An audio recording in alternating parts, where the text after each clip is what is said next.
Hey everybody, how's it going? This is Jeff coming at you with another edition of Accelerate Flow State. I've been off for a few weeks here. We've had a lot going on with the mastermind and some travel and participating in other events and really just being in flow state and accelerating that flow state in every moment. So I'm grateful to be able to bring back my trip report, if you will, in this context of being in flow, staying in flow, and getting the most out of it, the most lessons, and accomplishing the most possible that I can when I tap into that state and stay in it over a period of time.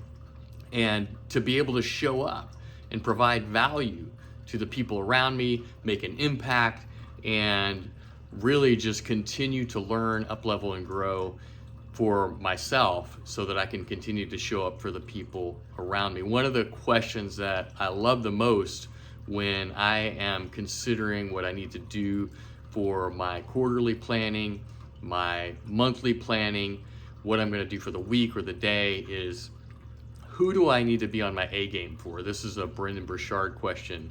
And that really taps into the heart of my purpose and what I'm doing here and who I am really focusing my efforts to make the most impact on, whether it be my children, my other immediate family, my friends, the people I do business with, the people who are looking to me for guidance and inspiration in whatever way, and all of that. So really just being more present overall is what I think is making the most impact in my life right now. In other words, just kind of like dismissing the stories of the past and not focusing on the expectations of the future, but being in the present moment and tapping into the energy and the opportunity of what the universe is providing for me in the given moment, so that I'm not stuck in the past.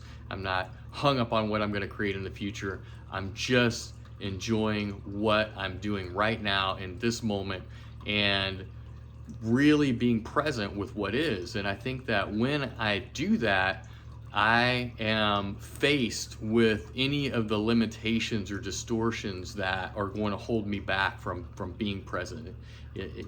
Getting that mindset in place of that presence, if I'm in a conversation with somebody, if I'm focusing on a project, or I'm on a call or something like that, or I'm preparing for something, like whatever I'm doing in that present moment, I'm doing it with the most intention possible.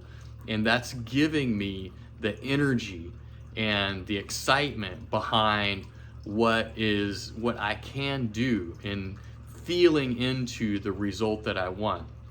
So this is another concept that I've talked about before with Neville Goddard. The feeling is the secret. It's not just about thinking. It's not just about thinking what you want to do. It's about feeling into it. It's like, how can you already become that before it's even the reality in the five sensory world and sort of the 3Ds, like you going into meditation and seeing the vision of what you want to see brought forth, anchoring yourself into that emotionally. What emotion is that going to bring to you? What feeling is that going to give you when that thing is true? And then you feel right into that. It's not just about thinking it's true, but it's feeling that it's true. And again, these are the ways that being present and intentional come to me and give me the opportunity to feel into that vision. And when you start to do that, or at least when I've started to do that, that's when those limitations come up. What's the fear that brings up for you? What is that self-imposed limitation that you feel like, oh, I can't do that because it'll freak people out if I go too far, or if I'm trying to connect and be vulnerable in a certain way, like they're not gonna connect with me, or they're gonna judge me, or for whatever, or I don't have the skills to make that happen, or whatever. There's gonna be haters. Well, whatever that story is that I have in my head, it kind of gives me the opportunity to tap into that resistance and limitation that I have within my own energetic being and really move through it. I think that when we process trauma in general, like they say, and kind of doing the work from a trauma standpoint, it's like when we go back and tap into that trauma, feeling those feelings and not running away from them allows us to transmute them. And that's kind of the alchemy, like the alchemists say. It's not just turning dross into gold or something like that. It's like you're really transmuting your own energetic being and transmuting your traumas into the greater power that you can bring to the world. And that's what for me is getting into flow, getting into this flow state, accelerating that flow state, staying in that flow state, and feeling the momentum of that flow state over time.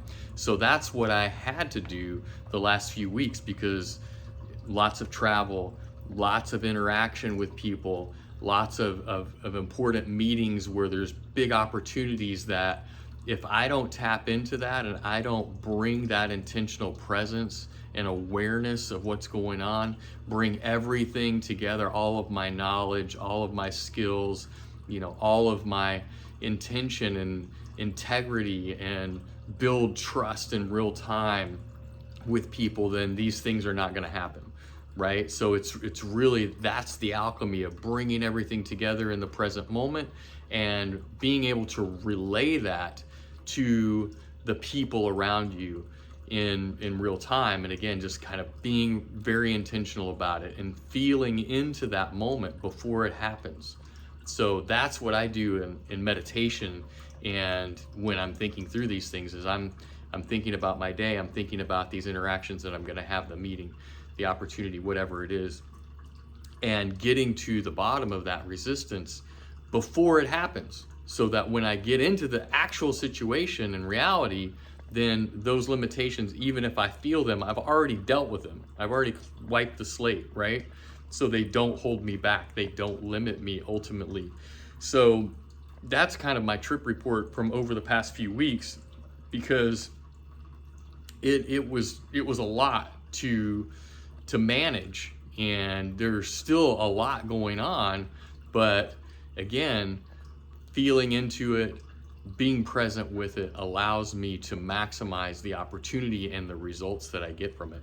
So I hope this helps kind of conceptualize a little bit more about what's possible when you become present and intentional, and tapping into flow. Like every time I think about flow, it triggers my own subconscious to make that even more important. Every time I think about the concepts of flow, the being present, being intentional, every time I think about these things, my nervous system and my subconscious are dialing into it that much more, that little degree even more, and that becomes easier. And it becomes easier to be in flow. It becomes easier to accelerate it. It becomes easier to do these sprints when big things come up and it's time to put the pedal, the foot on the gas, pedal to the metal. Then these things become a lot easier in real time. So that's my trip report. I hope you get something out of this, and if I can help you in any way to tap into your flow and accelerate your flow, let me know. And I'd love to hear your comments in the comments section. Just go ahead and put them down there, and we'll see you on the next one. Peace.